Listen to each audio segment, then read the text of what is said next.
Hello दोस्तों, motivational movies में आपका स्वागत है।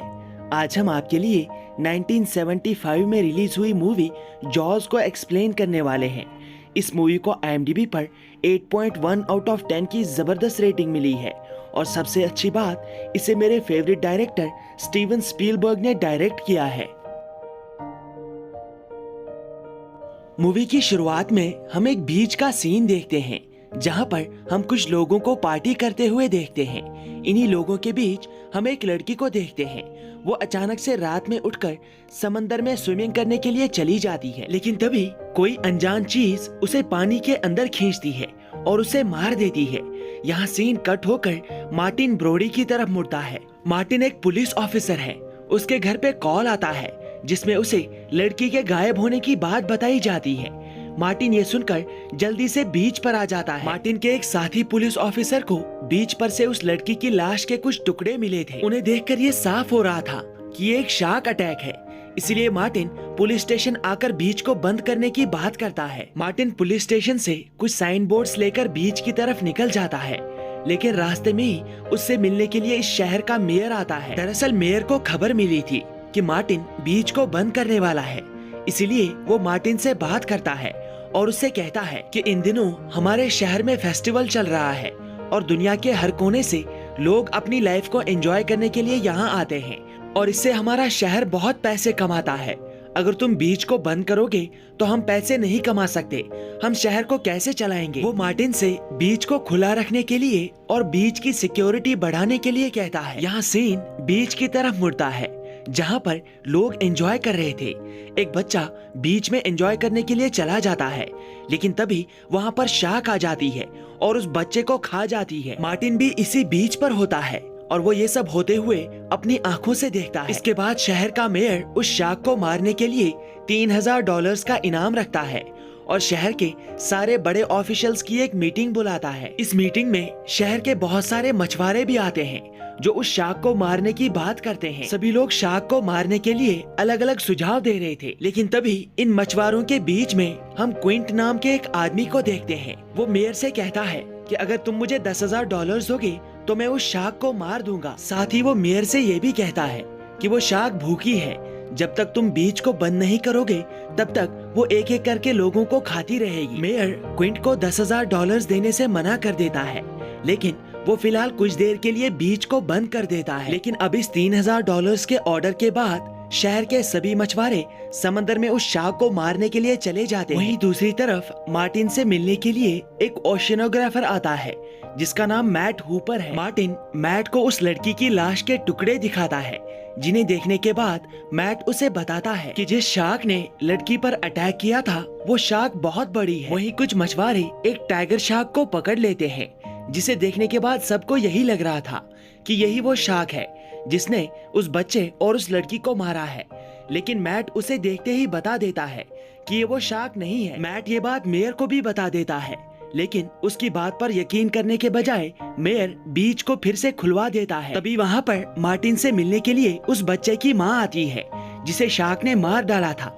वो मार्टिन को थप्पड़ मारती है और उससे कहती है कि तुम्हें सब कुछ पहले से पता था कि पानी में शार्क है, इसके बाद भी तुमने बीच को बंद नहीं किया। मेरे बेटे की मौत के लिए तुम ही जिम्मेदार हो। रात में मार्टिन मैट को उसी टाइगर शार्क के पास ले आता है। मैट उस टाइगर शार्क का पेट काट देता है और उसमें से सारी चीजें बाहर निकालता है। इसके बाद वो मार्टिन को बताता है कि ये सच में वो शार्क नहीं है जिसने लोगों को मारा, क्योंकि इसके पेट में उन दोनों लोगों के बॉडी पार्ट्स नहीं है। मैट और मार्टिन रात में मार्टिन की बोट पर बीच पर चेक करने के लिए जाते हैं। वो बहुत दूर तक ढूंढते हैं, तभी बहुत दूर उन्हें एक बोट मिलती है जो डैमेज हो चुकी थी। मैट पानी में उस बोट के नीचे चला जाता है और बोट के निचले हिस्से में उसे उसी शार्क का एक दांत मिलता है और साथ ही उसे वहाँ पर एक मछुआरे की लाश भी मिलती है, जिसे देखकर मैट बहुत ज्यादा डर जाता है। उसके हाथ से उस शार्क का दांत नीचे गिर जाता है। ये देखकर वो फिर से अपनी बोट पर आ जाता है और अगली सुबह फिर से मेयर से मिलता है और उसे कन्विंस करने की कोशिश करता है कि उन्हें बीच को फिर से बंद करना पड़ेगा क्योंकि लोगों की जान खतरे में है।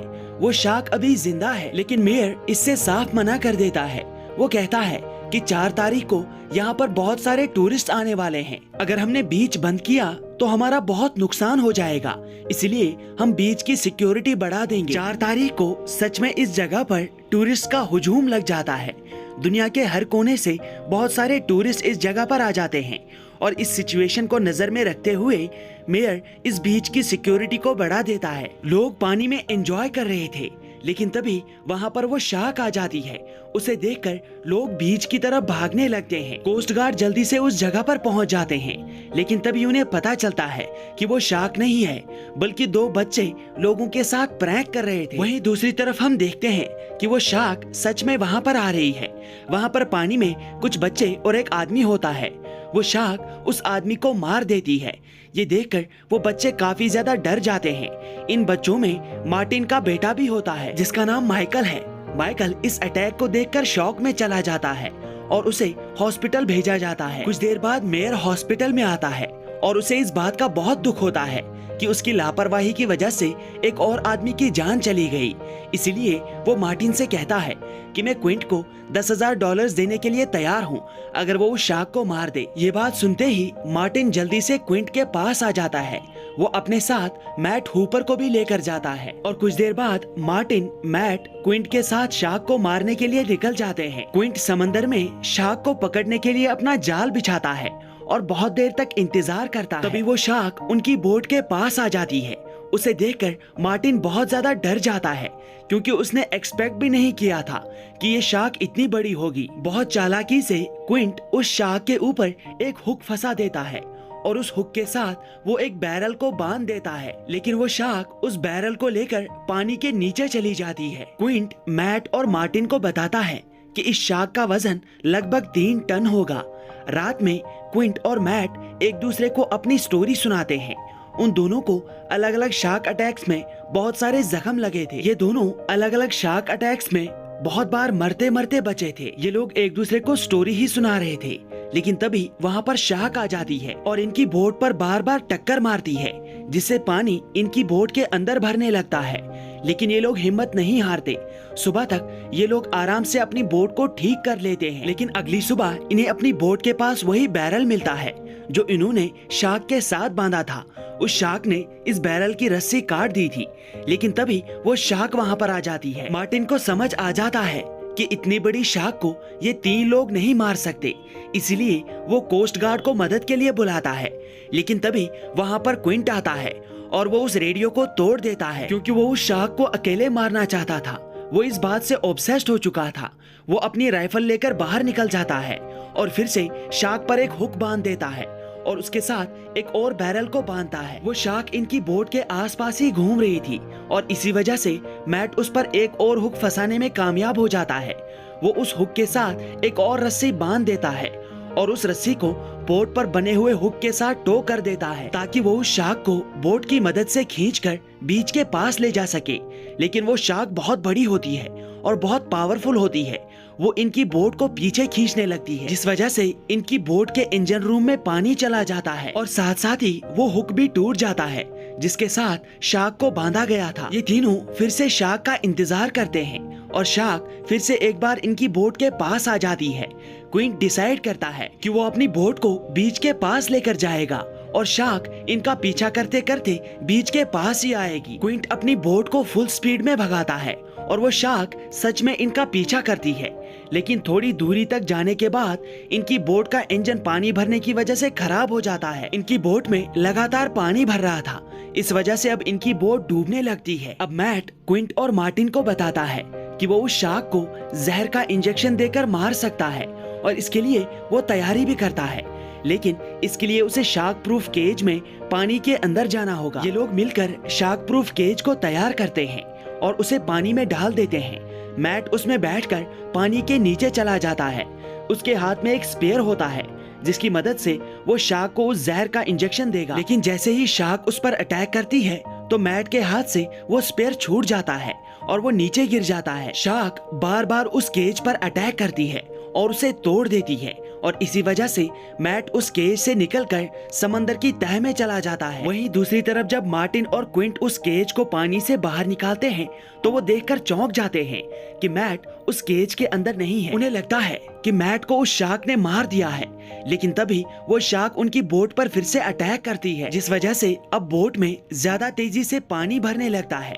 बोट पीछे की तरफ झुक जाती है और क्विंट सीधे शार्क के मुंह में गिर जाता है और शार्क उसे खा जाती है। ये देखकर मार्टिन बोट के अंदर चला जाता है, लेकिन उसके पीछे पीछे शार्क भी बोट में घुस जाती है। वो शार्क मार्टिन पर बार बार अटैक कर रही थी। मार्टिन बहुत ही चालाकी से उस शार्क के मुंह में स्कूबा डाइवर्स का एक टैंक डाल देता है और खुद बोट से बाहर आ जाता है और उसके ऊपर चढ़ जाता है। ऊपर चढ़कर उसे क्विंट की राइफल भी मिल जाती है। मार्टिन राइफल लेकर बोट के नेस्ट के ऊपर चला जाता है और वहीं पर अपनी पोजीशन संभाल लेता है। कुछ देर बाद वो शार्क फिर से वापस आती है। उसके मुंह में अभी भी स्कूबा डाइवर्स का टैंक होता है। मार्टिन बहुत ही सटीक तरीके से उस टैंक पर गोली चलाता है। वो टैंक ब्लास्ट होता है और उसके साथ वो शार्क भी ब्लास्ट हो जाती है और फाइनली वो मर जाती है। उसके मरने के बाद मैट समंदर की तह से निकलकर पानी के ऊपर आ जाता है और मार्टिन से मिलता है। वो दोनों बहुत खुश होते हैं और शार्क पर बांधे गए बैरल्स की मदद से वो लोग वापस बीच पर आ जाते हैं। और इसी के साथ ये मूवी यहाँ पर समाप्त होती है। दोस्तों, हमें उम्मीद है कि आपने इस एक्सप्लेनेशन को एंजॉय किया होगा, तो प्लीज इस वीडियो को लाइक और कमेंट कीजिएगा। आपके कमेंट से हमें आपके फीडबैक का पता चलता है और आपका फीडबैक हमारे लिए बहुत मायने रखता है। और अगर आप ऐसे ही वीडियोस रोज एंजॉय करना चाहते हैं तो हमारी चैनल को भी सब्सक्राइब कीजिएगा। मिलते हैं अगली वीडियो में, तब तक के लिए thank you and take care.